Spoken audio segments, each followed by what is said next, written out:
The rain pounded relentlessly against the cracked windshield of the old pickup truck as Elias and Martha huddled inside, their breaths fogging the glass. It was a storm that seemed to mirror the turmoil in their hearts, a fierce downpour that had flooded their modest farm back in the hills, washing away crops, dreams, and the last shreds of security they clung to, with nothing left but a few crumpled bills in Elias's weathered pocket and the clothes on their backs.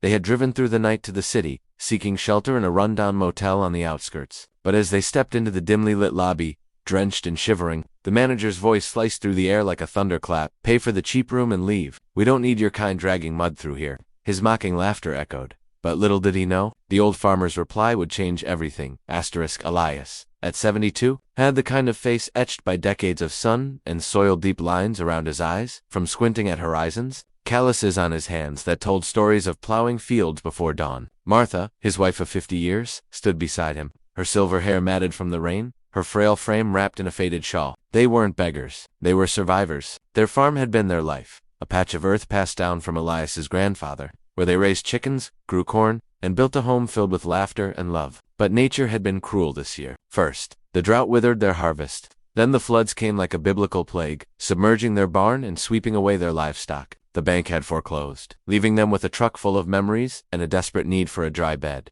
The motel, ironically named Haven Inn, loomed like a beacon in the storm. Its neon sign flickered erratically, promising vacancy but delivering disdain. The manager, a portly man in his 50s named Harold, lounged behind the counter, his shirt stained with coffee, his eyes narrowed in judgment. He sized them up immediately, the muddy boots, the threadbare coats, the way Martha clutched Elias's arm for support. "Look at you two," Harold sneered, leaning forward with a smirk. "What, escaped from some backwoods fairy tale? We got rooms, sure, but the cheap one's $50 a night. Pay up front, no refunds. And don't think about sticking around for breakfast. Folks like you, well, you pay for the cheap room and leave." His words dripped with venom, laced with the arrogance of someone who had never known true hardship. A couple of other guests in the lobby chuckled nervously, averting their eyes, while the young clerk behind him shifted uncomfortably.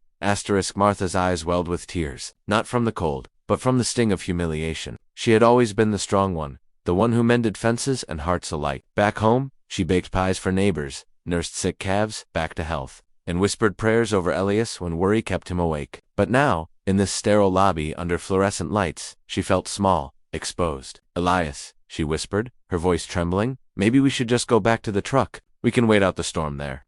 Her hand squeezed his, a silent plea to preserve what dignity they had left.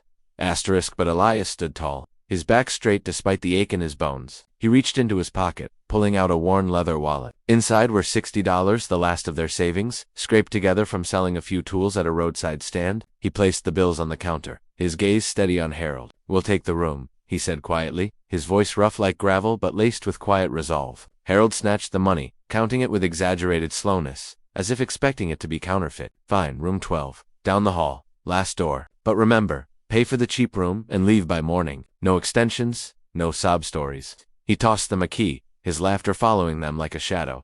As they trudged to the room, the weight of the day pressed down. The door creaked open to reveal a musty space with peeling wallpaper, a sagging bed, and a flickering TV. Martha sank onto the mattress, her shoulders shaking with silent sobs. "Why do people have to be so cruel, Elias? We've worked hard all our lives. We ain't hurt nobody." Elias knelt beside her, his rough hands gentle on her face. "I know, darlin', but the world's full of folks who've forgotten where they came from. We'll get through this, like we always have."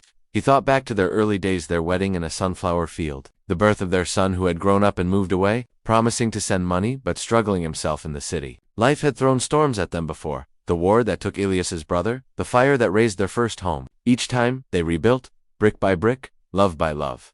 That night, sleep evaded them. The rain hammered the roof like accusations, and Elias lay awake, staring at the water-stained ceiling. Memories flooded him, the feel of earth under his nails, the joy of a bountiful harvest, the quiet evenings on the porch with Martha, watching fireflies dance. But poverty had a way of stripping away illusions, revealing the raw edges of humanity. He wondered about Harold, what bitterness had twisted him so. Perhaps a failed dream, a lost love, or just the grind of managing a forgotten motel. Elias had seen it in his own neighbors back home. Hard times, breeding hardness. Morning dawned gray and sodden, the storm having passed but leaving puddles like mirrors of regret. Elias and Martha gathered their few belongings, preparing to leave as instructed. But as they approached the lobby to return the key, they found chaos. Harold was frantic, yelling into the phone. The pipes burst. Water everywhere. I need a plumber now. The lobby floor was flooded, ankle-deep in murky water from the overnight deluge, overwhelming the old building's plumbing. Guests grumbled, demanding refunds, while the young clerk mopped futilely. Harold spotted them and barked, "What are you staring at? Get out. You've already paid for your cheap room now. Leave." Elias paused, his eyes scanning the mess. He had fixed more leaks on his farm than he could count irrigation systems, barn roofs, even the well pump during a drought. "Looks like you've got a real problem here," he said mildly, no trace of gloating in his tone. Harold whirled on him, face red. "No kidding, genius. The plumber's 2 hours out, and I've got a full house complaining. What would you know about it, farmer boy?" The mockery was back, sharper now in his panic. Martha tugged at Elias's sleeve, but he gently shook his head. "I might know a thing or two," Elias replied, his voice steady as an oak. "Grew up fixing what breaks on a farm. Mind if I take a look?" Harold laughed bitterly. "You fix this. Sure, knock yourself out. But if you make it worse, you're paying for it." The other guests watched skeptically as Elias rolled up his sleeves and waded into the utility closet. Tools borrowed from the clerk: a wrench, some tape, a bucket.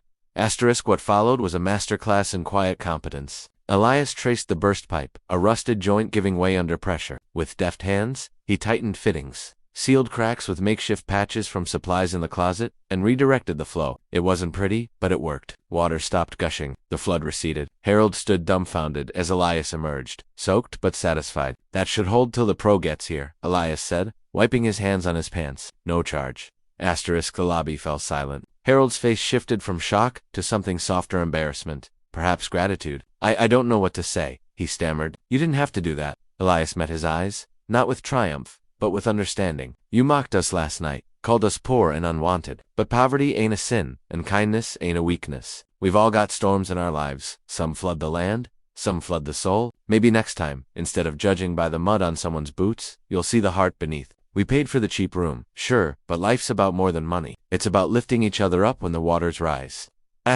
Harold hung his head, the weight of his words sinking in. He refunded their money, insisting they stay another night for free, even offering breakfast. But Elias and Martha declined politely. "We've got family in the city," Elias said. "We'll be all right." As they drove away, the sun broke through the clouds, casting a golden light on the road ahead.